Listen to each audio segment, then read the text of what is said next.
최근 변동성이 심한 아파트 시장에 대해서 좀 여쭤볼까 하는데 거래량 이런 좀 데이터를 기반으로 말씀해 주실 수 있을까요? 국토부 실거래가가 2006년도에 최초로 공개가 된 이후에 거래량을 보게 되면은 수도권, 즉 서울, 경기, 인천 이 지역의 내용들을 좀 기반으로 좀 말씀을 드리고 싶습니다. 대중들의 패닉 바잉 현상이라는 게 2006년에서 7년도 사이에 처음 나왔는데 이 현상은 지금이라도 안 사면 내가 영원히 못 살 것 같은 심리가 적용이 된 내용입니다. 그러니까 패닉 바잉, 오 큰일 나겠는데 생각해서 평소라면 안 샀을 조금은 급하게 산다라는 얘기시죠? 맞습니다. 그 이후에 2014년까지는 대체적으로 감소하다가 2014년도에서 17년도 다시 상승을 하게 됩니다.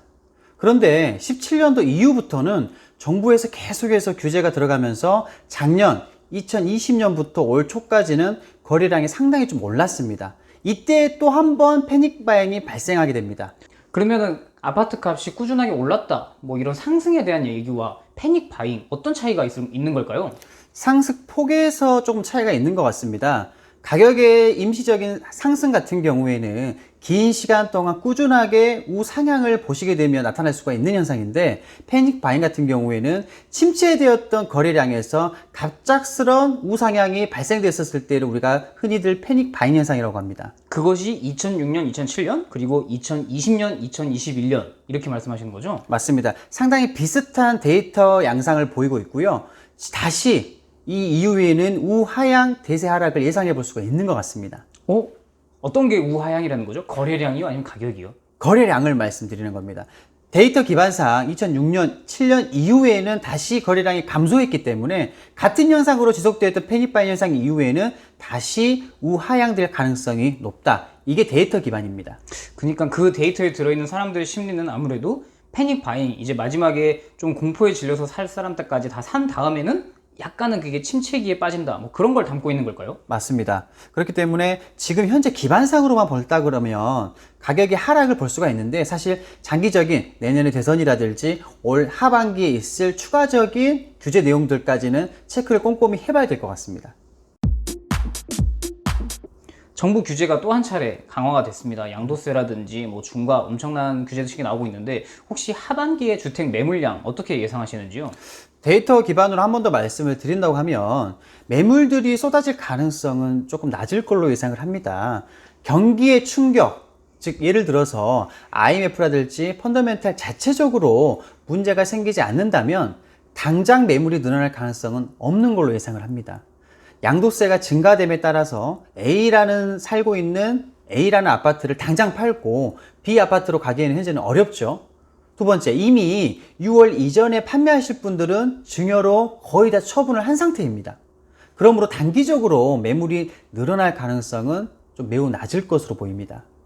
그러니 규제가 이미 시행된다라는 게 작년부터 예고가 됐으니까 팔 사람은 팔았다라는 조건이 하나 있고 또는 이제 거꾸로 기다릴 사람은 오히려 기다려버리겠다라는 심리, 양쪽이 동시에 어쨌든 매물이 잠기는 효과가 있다는 얘기시네요. 맞습니다.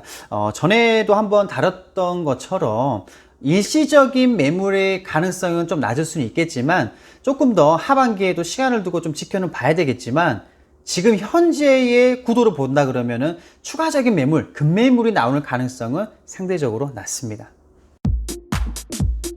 2021년 하반기 주택 또는 아파트 값에 대해서 전망을 어떻게 하고 계시는지요?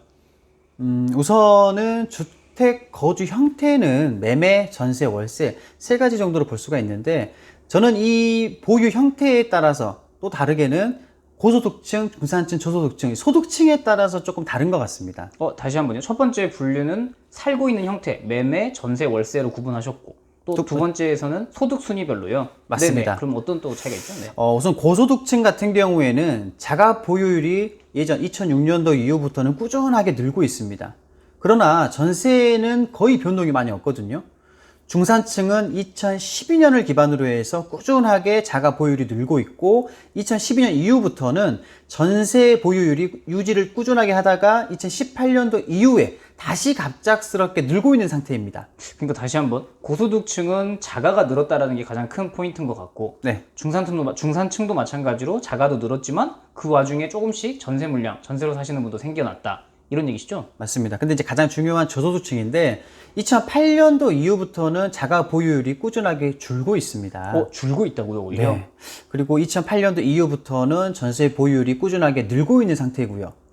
이게 이제 저소득층인데 다주택자들을 우리가 지나치게 규제하게 되면서 고소득층이라든지 중산층 같은 경우에 전세 매물을 우리가 따라갈 수밖에 없습니다. 저소득층이.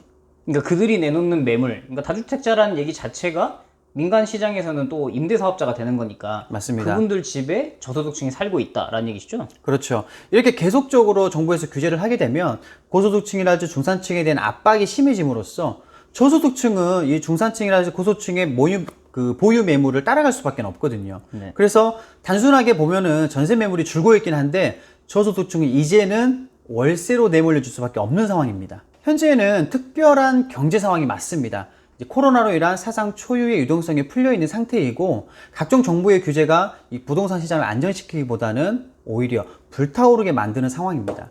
지금까지의 상황의 흐름이 8년 연속 지속되고 있습니다. 즉 8년 동안은 계속해서 주택, 아파트의 가격들이 꾸준하게 오른 상태인 거죠.